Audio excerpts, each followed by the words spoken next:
stiamo organizzando insieme alla quasi totalità delle associazioni dei consumatori riconosciute per il prossimo 10 giugno una manifestazione che si terrà su tutto il territorio nazionale. Riteniamo che sia giunto il momento che tutti noi manifestiamo la gravità di questa situazione. Dal caro bollette alla spesa alimentare sempre più costosa, famiglie in piazza con le associazioni dei consumatori per chiedere interventi strutturali in grado di invertire una situazione sempre più preoccupante. Secondo il nostro osservatorio prezzi, parliamo di un incremento di spesa sempre su base annua di oltre 1.900 euro per una famiglia tipo.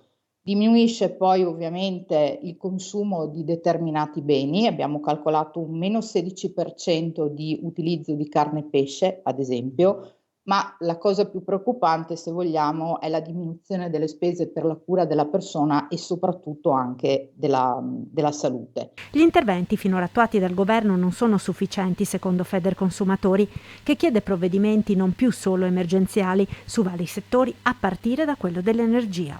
Ad esempio abbiamo chiesto al governo che venga modificato il criterio di calcolo in base al quale ARERA, che è l'autorità garante, stabilisce il prezzo di luce e gas per il mercato tutelato e che poi funge insomma da raffronto anche sul mercato libero. Oppure ancora l'annosa questione della riforma degli oneri di sistema, la definizione di una casistica della morosità incolpevole, soprattutto in questo periodo in cui appunto le famiglie sono sempre in difficoltà, ma non possono essere sempre provvedimenti spot. Bisogna dare delle regole che durino nel tempo.